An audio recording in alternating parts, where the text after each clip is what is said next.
Oke, pada hari ini saya ingin menjelaskan terkait dengan UTS DDP, yaitu mencakup 4 bagian, yaitu yang pertama ada algoritma naratif, yang dimana terkait dengan sistem pemesanan kamar otomatis, dari deskripsi langkah-langkah proses pemesanan. Yang pertama itu ada mulai, yang dimana proses pemesanan kamar hotel dimulai, lalu langkah kedua pelanggan memilih tipe kamar. Dan yang ketiga, langkah ketiga yaitu sistem mengecek ketersediaan kamar. Dari hasil pengecekan tersebut, ada dua jalur yang diketahui oleh sistem.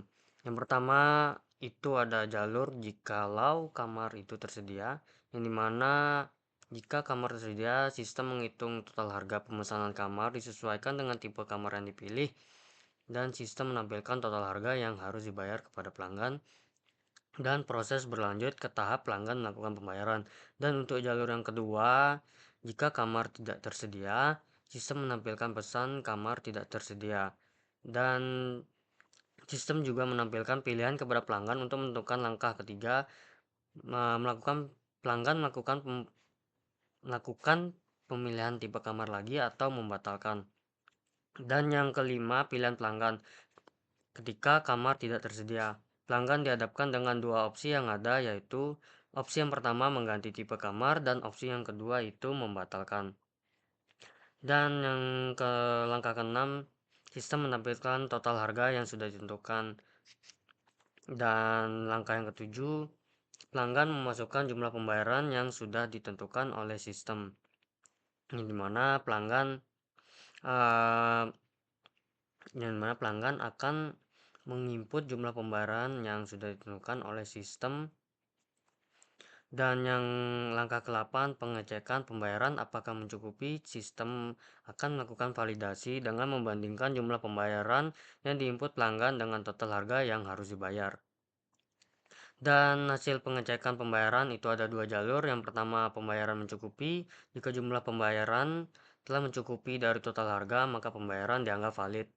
Dan untuk jalur yang kedua, pembayaran tidak mencukupi. Jika jumlah pembayaran kurang dari total harga, sistem menolak pembayaran. Dan sistem menampilkan pesan pembayaran tidak mencukupi beserta informasi jumlah kekurangan agar mencukupi pembayaran yang sudah ditentukan oleh sistem. Dan yang langkah ke-9, pilihan pelanggan ketika pembayaran kurang. Pelanggan dihadapkan dengan dua opsi yang ada, yaitu opsi pertama, pelanggan menambah pembayaran yang kurang. Dan opsi yang kedua, pelanggan membatalkan pembayaran.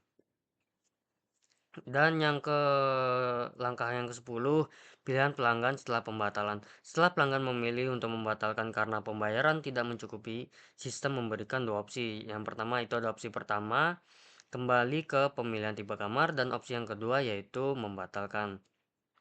Dan langkah ke-11 yaitu proses pemesanan disimpan ke dalam database.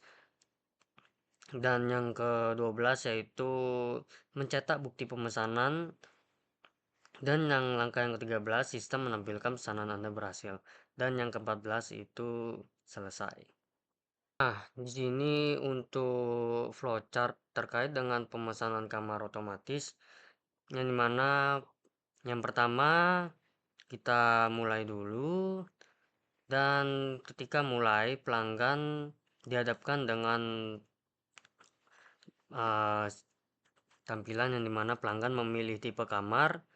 Setelah pelanggan memilih tipe kamar, sistem mengecek ketersediaan kamarnya. Jikalau tidak tersedia, maka sistem menampilkan pesan kamar tidak tersedia.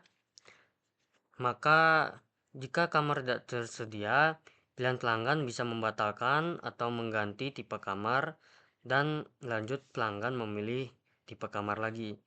Kalau pelanggan memilih tipe kamar dan cek ketersediaan kamar oleh sistem, jikalau tersedia, maka sistem akan menghitung total harga dan menampilkan total harga yang ditentukan. Pelanggan memasukkan jumlah pembayaran, yang dimana ada kondisi dimana saat pelanggan memasukkan jumlah pembayaran, apakah pembayaran itu sudah mencukupi atau tidak. Jikalau tidak, maka sistem akan menampilkan pesan pembayaran tidak mencukupi dan masuk ke pilihan pelanggan, di mana pelanggan dihadapkan dengan dua opsi, yang mana dua opsi itu membatalkan. Di membatalkan ini nanti sistem akan mengkonfirmasi bahwasannya si pelanggan ini melakukan pembatalan dan dibatalkan lalu selesai. Dan di opsi yang kedua itu pelanggan bisa menambah jumlah pembayaran yang sudah ditentukan. Nah, setelah pelanggan memasukkan jumlahnya pembayaran yang ditentukan, lalu di kondisi pembayaran apakah sudah mencukupi.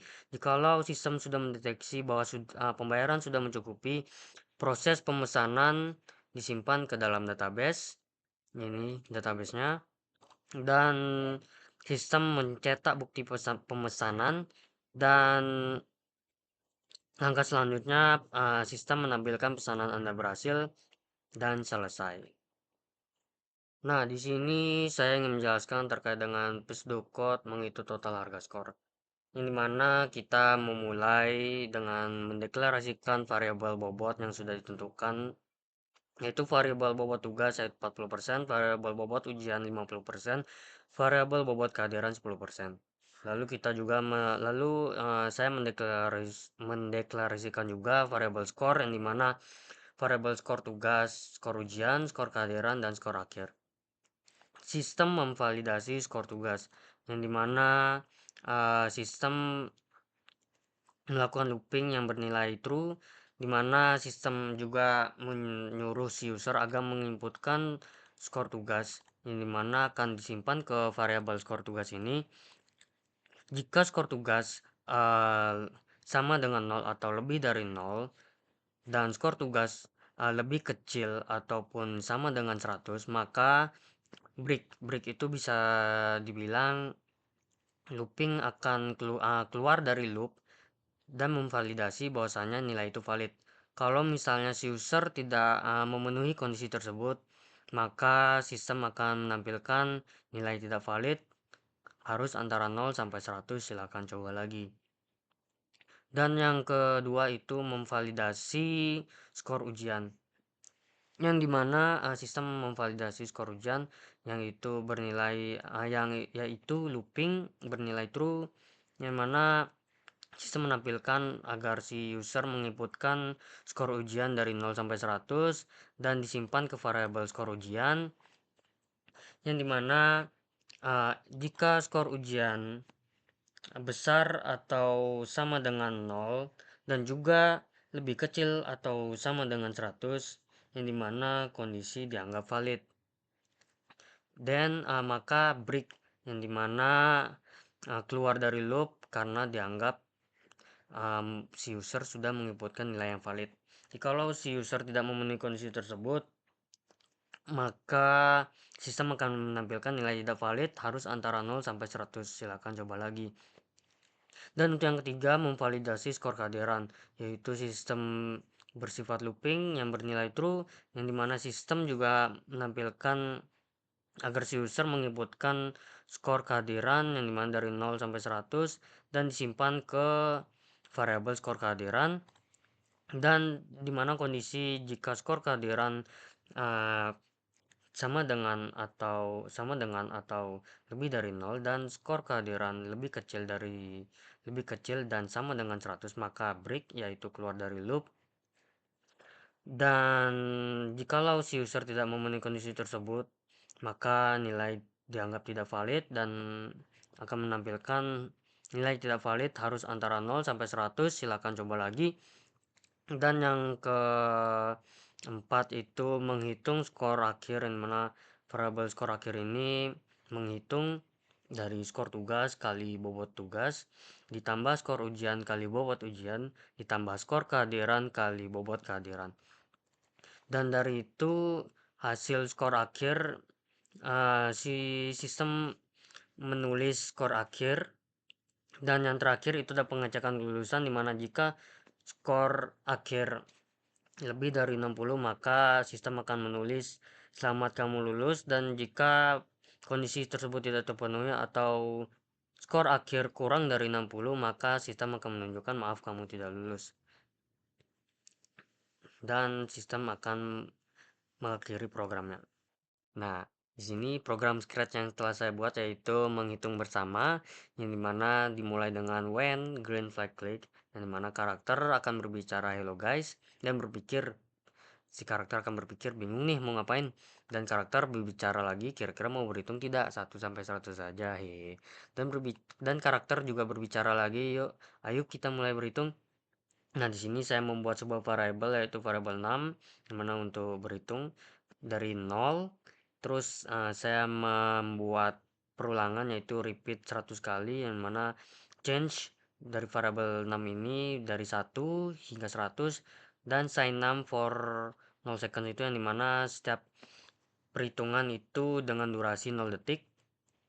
Nah, di condition ini jika 6 variabel ini sama dengan 100, yaitu karakter sudah menghitung sampai 100, yang dimana maka karakter akan berbicara selesai dalam 2 detik, dan setelah itu karakter juga akan berbicara lagi, terima kasih sudah berhitung bersamaku.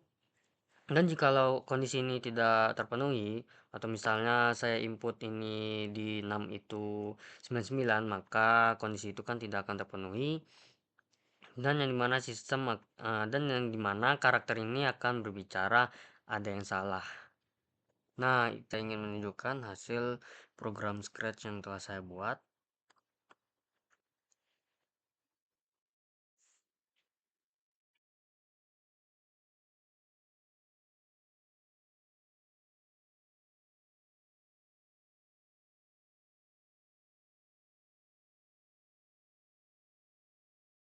Nah, itu dari hasil program Scratch yang telah saya buat ya. Mohon maaf mungkin berhitungnya cukup kecepatan. Nah, itu saja dari saya.